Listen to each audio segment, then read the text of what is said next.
Thank you for joining us today. At Hope Bridge, we believe that open conversations can create understanding, reduce stigma, and inspire positive change. We invite you to listen with an open mind, reflect on the insights shared, and be a part of building a more compassionate community.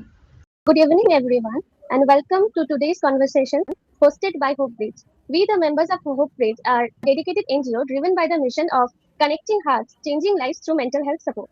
Today, on the significant occasion of Autistic Pride Day, we have gathered for our special initiative, the Pride Paradigm Shift, a deep dive into affirmative mental health. The core objective of this event is to challenge the traditional pathology focused view of autism and champion a framework centered on identity, acceptance, and respect. In a world that frequently demands neurodivergent individuals alter their who they are to fit in the societal norms, Hope Bridge aims to deconstruct the notion by exploring the clinical and social barriers faced by the community, such as the psychological toll of masking, and highlighting the vital shift from traditional interventions toward truly identity-affirming mental health practices. Highlight and celebrate the autistic joy and authentic self-advocacy. By bringing together clinical expertise and advocacy, Hope Bridge hopes to inspire clinicians, youth, families, and allies to build an environment where neurodiversity is not merely accommodated but genuinely celebrated with autistic joy. And we have a special guest with us, Ms. Shatovisha Majumdar, ma'am. She is, good evening, ma'am. On behalf of Hope Bridge, we would like to welcome ma'am today in today's session. The Pride Paradigm Shift, a deep dive into affirmative mental health, held in honor of Autistic Pride Day. Good evening. And thank you for having me here. I'm really excited and looking forward to this conversation. Good evening, ma'am. It's a pleasure to welcome you to today's session. We are from Hope Bridge. My name is Mahashweta Chatterjee and my fellow mate, Nafisa Afsana. So, ma'am, as we know, today is Autistic Pride Day and we have few questions on the paradigm shift into the affirmative mental health. I'm so sorry for interrupting. But before that, I would like to introduce ma'am. So, ma'am is a licensed clinical psychologist registered with the Rehabilitation Council of India and the founder of Affirmative Healing. She brings over 7 years of extensive clinical experience and specialization in comprehensive psychological assessment and evidence based psychotherapies. As dedicated trauma informed and core trans affirmative professional, ma'am has built a highly respected practice centered on neurodiversity, substance use disorders, and complex mental health challenges across lifespan. Her clinical expertise utilizes advanced therapeutic modalities, including acceptance and commitment therapy, ACT, cognitive behavioral therapy, CBT, and mindfulness based interventions, allowing her to tailor precisely to unique lived experiences and identities of her clients. We are thrilled to have her insights today as we shift the paradigm towards true celebration, identity, and autistic joy. Welcome, ma'am. Thank you so much. Ma'am, as we know, today is Autistic Pride Day. We have few questions on the paradigm shift into the affirmative mental health. My first question is, Autistic Pride Day was directly modeled after the LGBTQ plus Pride movement. Why do you think the concept of pride is so revolutionary for both of these communities? See, both the communities, autistic community and LGBTQIA plus community, both were viewed primarily through a deficit lens, right? That autistic community was seen as, people who are lacking something, right? They have some impairment or it is a burden. And it used to be looked at from a lens of tragedy, as if some tragedy has struck. Similarly, LGBTQIA plus community was always pathologized as having some illnesses. So the concept of pride is revolutionary because it shifts the conversation from awareness to advocacy, from deficit to strength, and from shame to dignity. Right? And Autistic Pride Day was first celebrated in 2005 and by an autistic led group called Aspis for Freedom.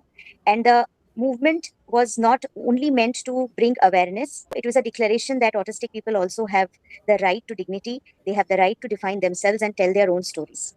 So that is the, what I believe that, the revolutionary aspect of it. And especially, for groups who have been marginalized and who have been experiencing minority stress for decades, they are stigmatized. In that sense, pride itself becomes an act of celebration, an act of, a healing act.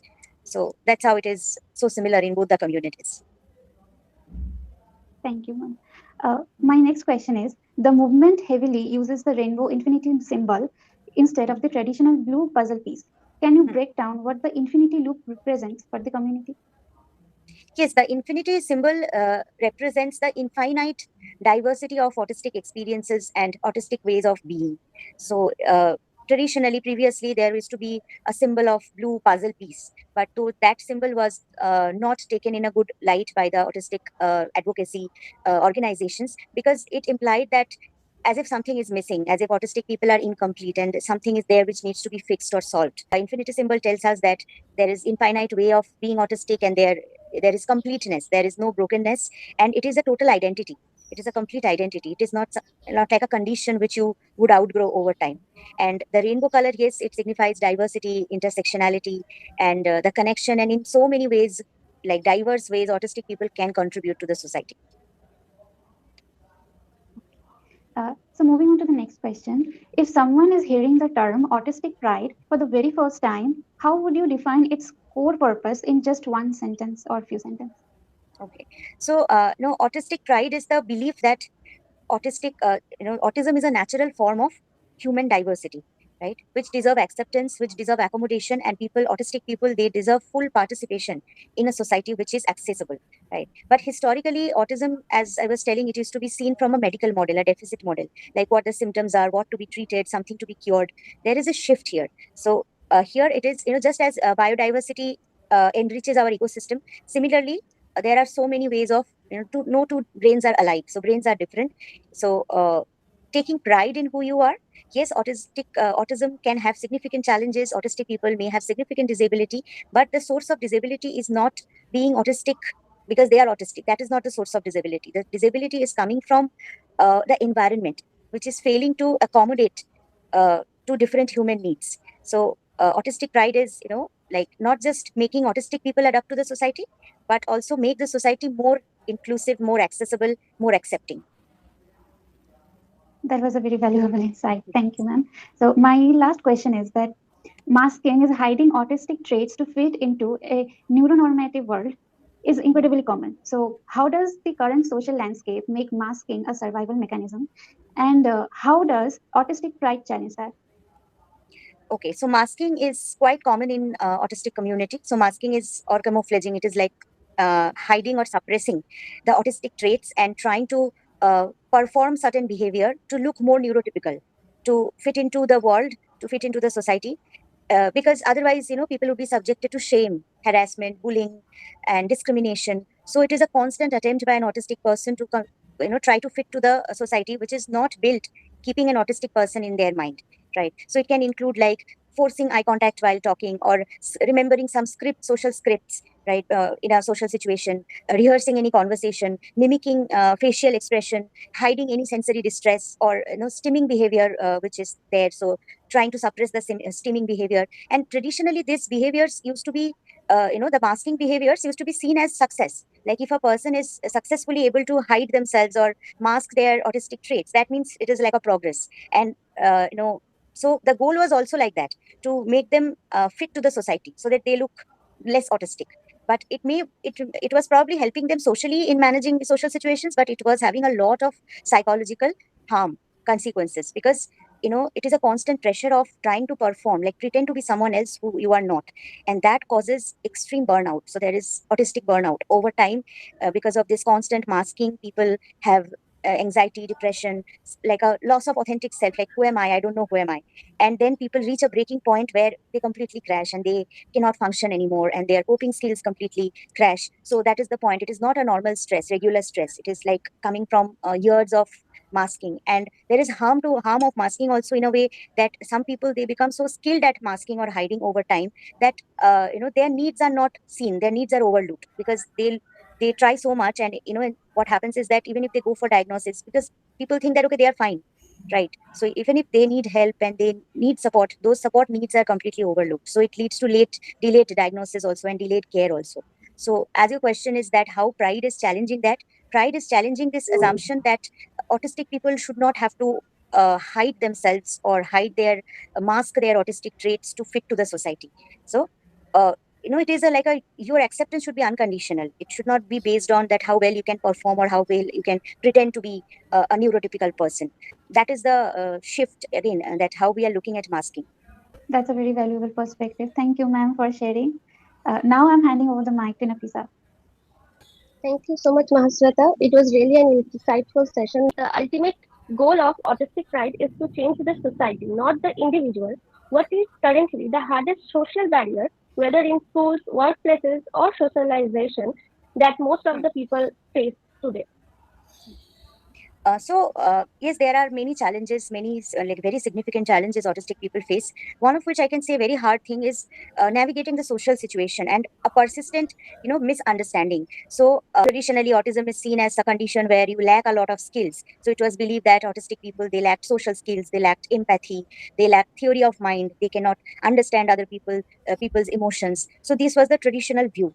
But there is one British sociologist called named Damian Milton who has given this theory, which is called double empathy theory. And this theory is telling us that it's not that only autistic people are struggling to understand the non-autistic people's communication. It is the other way also. So the challenge is coming from both the ways. And empathy is a two-way problem. The neurotypical people, the non-autistic people are also equally struggling to understand autistic way of communication, right? And say as in school, a child may be labeled that they're disobedient or disruptive just because they don't want to take part in a group activity, right? But in reality, they are maybe extremely overwhelmed by the noise and sudden routine changes, right? If you look at workplace situation, so in a workplace situation, in society we are expected to behave in a certain way, right? And nobody tells us the rules, nobody has ever told us like this is the rule. We kind of picked it up, right? That if you meet someone, you say how are you, and and the answer is like I am fine. We don't suddenly start telling exactly how we are, right? We give a very socially acceptable answer. So in a workplace situation, an autistic person may be struggling with the office politics or the unwritten expectations, but other people may perceive them as rude or their way of communication rude. So in society also, a lot of autistic traits like stimming in public or using noise cancelling headphone, avoiding eye contact, using any other alternative communication system, these are often judged, right? So the double empathy framework tells us that the burden of adaptation should not be only on the autistic people. Why would the autistic people only try to adapt to the neurotypical world and try to understand the language? It is the responsibility of the society also to make that effort to understand and to learn the autistic way of communication and the autistic way of being. So that is a very big challenge we are facing. Thank you so much, ma'am. It was really a hurdle that we need to overcome over the time. The social circles, the people we are around, we always have to coexist with each other as Right. human beings. The empathy and compassion are the true essence of what humanity is about. So, with this, we'll move on to our next question. Autistic pride always celebrates identity over pathology. Then, what is the difference between the traditional therapy and a truly affirming approach? Okay. So the traditional therapy was trying to find an answer to a question that what is wrong with you, right? So let me find out what causes autism, what can be treated, what can be cured, right? The affirming approach tells us that how do we bridge the gap between you and the society which is built not keeping you in mind, right? So as medical autism used to be looked at from a medical lens, and the goals used to be to reduce the autistic traits, to make the person appear more neurotypical, right? And success used to be measured on those parameters, like okay, now the eye contact is improved, and now the stimming behavior has reduced, and now they are doing more conventionally socially acceptable behavior, so that means it is getting better. So the entire attempt was to try to make the autistic people fit to the society. But the neurodiversity affirming approach, it starts from a very different place, that this is not a problem to be fixed, right? And the support should not be like making the autistic people less autistic. There is nothing called less autistic, more autistic. But the goal is to reduce barriers what they are facing, understanding support needs of every autistic person, because support needs can be different. One person's support needs may not be same as the other person, and increasing the access, so that building a society, building an environment where they can also participate fully. So certain things are very important. I'll just talk about couple of points. One is, do not assume, listen and ask. If you don't understand anything, you can ask. Do not assume that just because a professional has some professional degrees and training, they know the needs of the autistic people. No. So it is always important that, because autistic people have spent years, decades of like having other people talk for them or interpret their experience. So it is very important that as clinicians we amplify the autistic voice, we listen to their stories from them, right? And then making accommodation for them, like having alternative um, accommodations available in the in the environment, be it school, be it office, like written instruction instead of verbal instruction, giving additional processing time after asking a question, giving additional processing time for, because we get impatient. We are like, why aren't they replying immediately? So understanding that need, flexible communication methods, and sensory accommodations. If maybe they are not comfortable with bright light, some person may not be comfortable, so dimming the light, having predictable routine, not shifting our routine suddenly, right? So these accommodations we can make, and also accepting and making room for alternative ways of communication. We are talking right now and we are trying to communicate through words. This is not the only way of communicating. There could be other ways of communicating, and everything is okay. There could be direct communication, alternative communication method, stimming. The stimming behavior itself can be a mode of communication, and all sorts of communications are fine, and none of them are pathological, right? And also, affirming approach would be that autistic people have spent years internalizing the shame, masking, self criticism. So, making a space for them where they can understand their autistic identity, right? They can develop self acceptance. Also, as affirming practitioners, it is very important that we learn directly from the autistic people. Like we can read books written by autistic people, consume contents made by autistic content creators, right? Learning from autistic led organizations, staying informed about what is going on currently in the movement. And a very basic thing lastly, I would say, that is using respectful language, right? Because there is many autistic advocates prefer identity first language, that is autistic people, right? Because this is like an integral part of their identity, not something separate from the person. But there may be people who may prefer a person first language, like person with autism. If somebody prefers that, we need to respect that preference, right? But as a general rule, if I don't know like what to say, it is always better to resort to identity first language until the other person is telling you otherwise. So, on using certain pathologizing language like suffering from autism, victim of autism, curing autism, these are very pathologizing. Also, not putting the functioning level like high functioning, low functioning, because instead we can use the word support needs. Because high functioning, if we label someone as high functioning, then we may assume that they don't need any help. So we may overlook their support needs. And if we label someone as low functioning, then we may be like under the impression that okay, there is no point of helping them because in any way they are low functioning, but they may have a lot of strength which we would end up ignoring. So these are the couple of points where the approach is shifted from the traditional treatment think from affirming care. Yes, ma'am. For the next question, I would like to know what does autistic joy looks like, and how can we and clinicians practically help their clients find it and embrace it? Okay. So, as we were discussing that, if we look at the history, autism research is also focused too much on deficits, problems, symptoms, etc. There is very less space for talking about the happy part, the joy.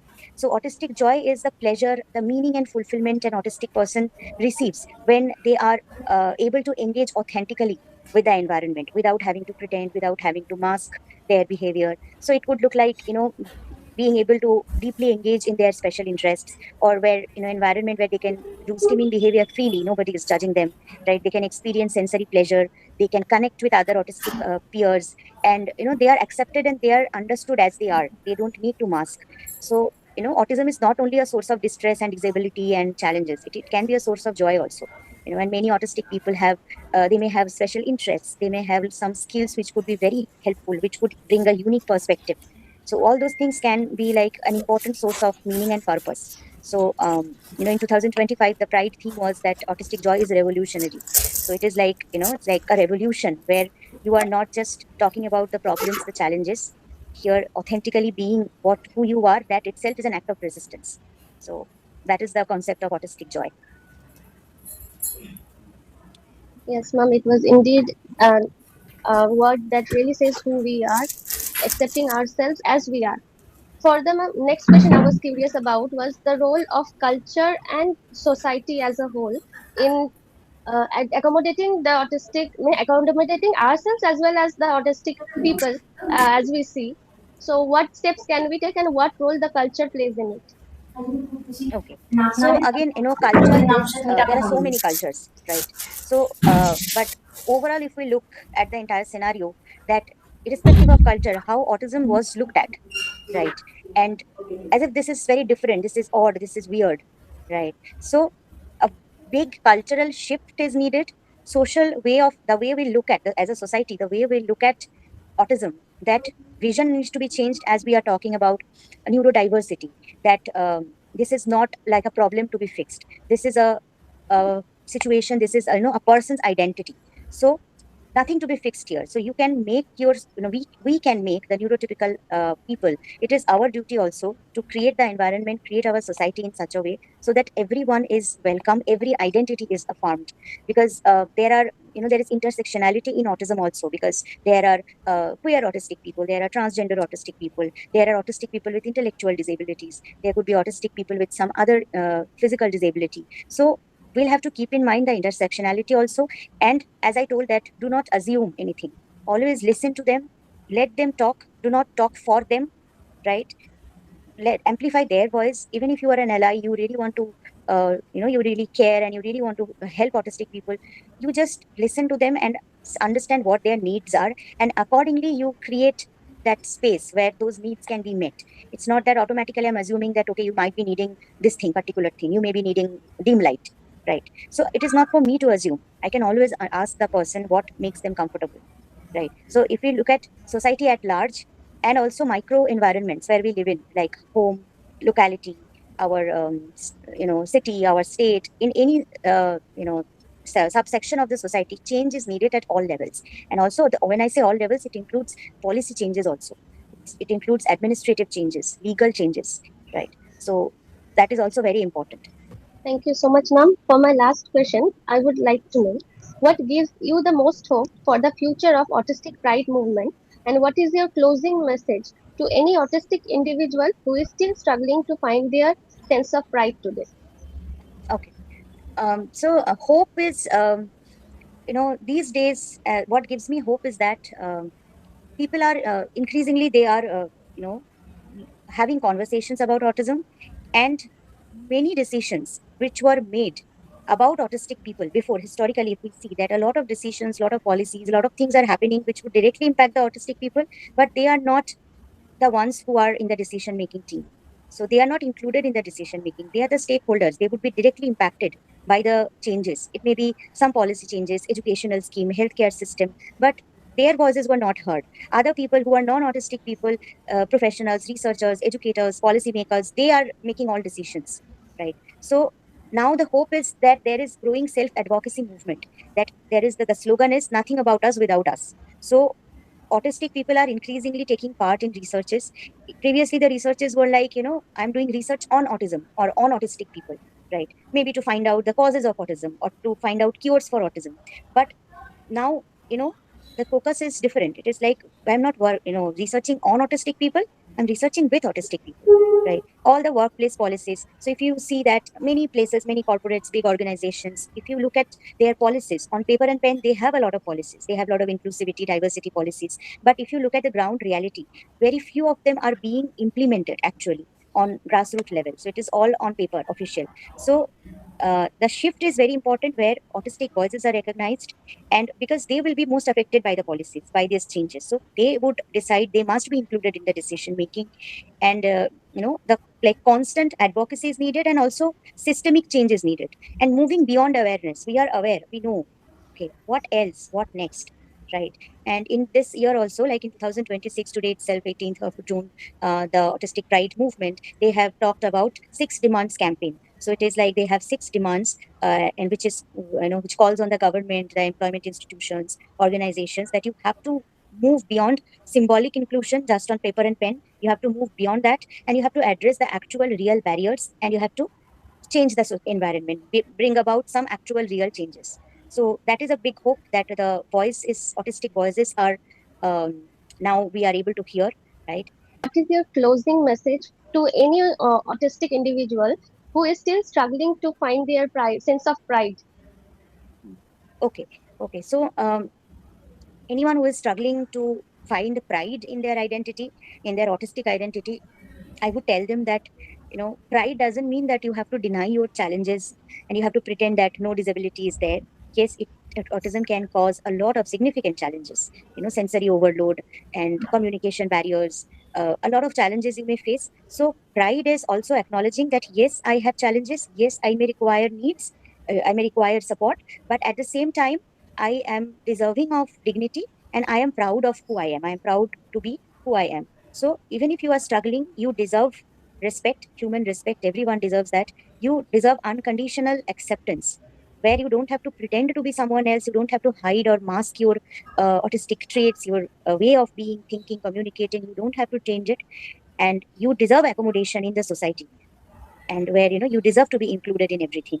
So that is my message, that pride is like acknowledging your challenges also, and at the same time, um, you know not trying to change yourself and not trying to live your life in an inauthentic way. Rather, be an authentic person. The society will accommodate. Society has to accommodate, because autistic people have been accommodating since ages, right? So now the society now needs to do some labor. They have to put some effort in doing it, and it is happening. The change is happening. That is a hopeful thing, as I was telling. So let's hope for the best, and let's hope that, especially this year, the 6 demands campaign, which is going on. And I think today itself, after the session, if you check the website, if you look for update, I also look for the update that what is going on, because today they were about to put these demands. So I'll see that how it is being taken up by everyone. So that's the hope. Thank you so much, ma'am. It was really an insightful session, and we love to hear where we need to change ourselves into accommodating with them and communicating with them, as they have been doing it for so long. The burnout really feels real for them. So that brings us to the end of our session. Ma'am, being the expert in the field of affirmative health and clinical psychology, we are really thankful to have you here. Thank you so much for joining us today and sharing your powerful insights on shifting the paradigm to truly affirmative care, breaking down the barriers, and embracing this autistic joy. To everyone who tuned in, and thank you for celebrating this Autistic Pride Day with us. This conversation is exactly what Hope Bridge is all about, connecting hearts and changing lives through mental health support. Let us carry this paradigm shift forward and continue building a world where neurodiversity is genuinely celebrated, taken care of, and we'll see you in our next time. And we'd really love to connect with you again, ma'am. Thank you so much. Definitely, sure. Thank you so much for having me. And it was a very lovely discussion and a very thoughtful, enriching discussion, I would say. And yes, I would love to be part of your, I really appreciate the work you are doing, and your the name Hope and Bridge, both the things we talked about today, that having hope for future and how to bridge the gap. So it's a very meaningful, significant name. And I wish you all the best so that you can carry on with the good work you are doing. So thank you so much. Thank you so much, ma'am. Over to you, Mahasweta. Thank you so much. So if you want more such comments, follow our Hopebridge Instagram page, Facebook page, LinkedIn page, and YouTube channel. Thank you everyone for listening. See you soon.